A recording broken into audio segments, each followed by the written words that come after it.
नमस्कार दोस्तों, मैं हूं डॉक्टर सीलू कुमारी और डॉक्टर सीलू हेल्थ केयर में आपका बहुत बहुत स्वागत करती हूं।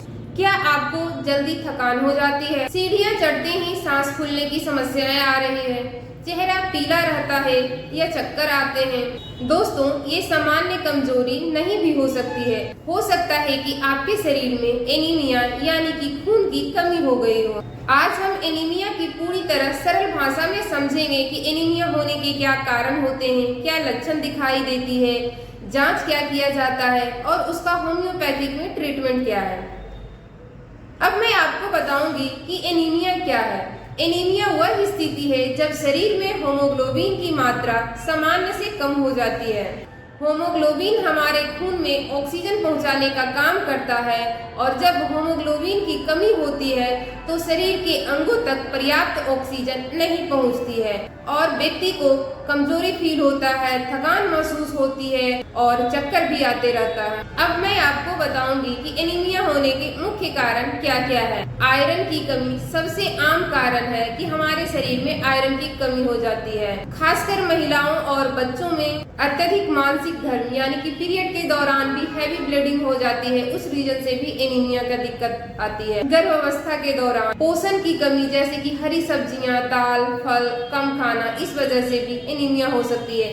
पेट में कीड़े या खून की कमी वाली कोई बीमारी हो, इस वजह से भी एनीमिया होती है। अब मैं आपको बताऊंगी कि हमारे शरीर में खून की कमी यानी कि एनीमिया हो गई हो तो लक्षण क्या क्या दिखेंगे। चेहरा पीला दिखेगा, जल्दी थकान हो जाएगी, कोई भी काम करने का मन नहीं करेगा, चक्कर आएगा, दिल की धड़कन तेज होगा, बाल बहुत ज्यादा झड़ता है, हाथ पैर हमेशा ठंडे रहता है। अगर बहुत ज्यादा होमोग्लोबिन की कमी हो गई हो तो गंभीर स्थिति में बेहोशी भी हो सकती है। अब मैं आपको बताऊंगी कि एनीमिया का जांच कैसे किया जाता है। एनीमिया का जांच सबसे पहला है CBC यानी कि कंप्लीट ब्लड काउंट टेस्ट से किया जाता है। होमोग्लोबिन लेवल का जांच कराया जाता है।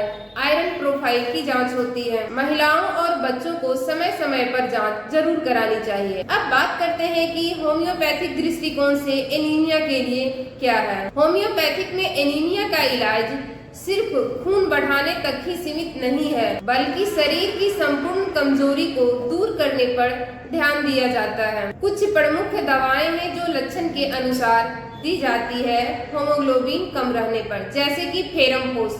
फेरमपोस का जो सिम्टम्स होता है शुरुआती में जो एनीमिया होती है उसके लिए परफेक्ट मेडिसिन है। नेक्स्ट मेडिसिन है चाइना। चाइना में खून की कमी से आई हुई जो कमजोरी होती है उसके लिए है।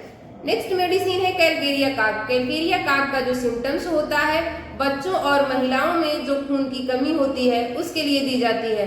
नेक्स्ट मेडिसिन है नेट्रोम्यूर। नेट्रोम्यूर के जो सिम्टम्स होती है एनीमिया के साथ सिर में दर्द और बहुत ज्यादा कमजोरी रहती है उसके लिए दी जाती है। स्वयं से दवा ना लें, क्योंकि होम्योपैथिक दवाई शारीरिक और मानसिक लक्षण मिलाने के बाद दी जाती है, इसीलिए इसे डॉक्टर का सलाह लेकर ही दवा लें। अब बात करते हैं कि अगर हमारे शरीर में खून की कमी हो गई है तो क्या खाना चाहिए। जैसे पालक का सेवन अधिक करें, चुकंदर खाएं, अनार खाएं, गुड़ खाएं, खजूर खाएं, दाल, इन सब चीजों का सेवन करना चाहिए क्योंकि इन सब में आयरन ज्यादा पर्याप्त मात्रा में मिलता है। साथ ही विटामिन C लें ताकि आयरन अच्छी तरह से अवशोषित हो सके। दोस्तों, एनीमिया एक आम है लेकिन गंभीर समस्या है, इसे नजरअंदाज ना करें। समय पर जांच और सही आहार और उचित ट्रीटमेंट से इसे पूरी तरह से नियंत्रित किया जा सकता है। अगर यह वीडियो उपयोगी लगा हो तो लाइक करें, शेयर करें, चैनल को सब्सक्राइब जरूर करें। मैं डॉक्टर सीलू कुमारी, मिलते हैं अगले हेल्थ वीडियो के साथ। Stay healthy, stay blessed.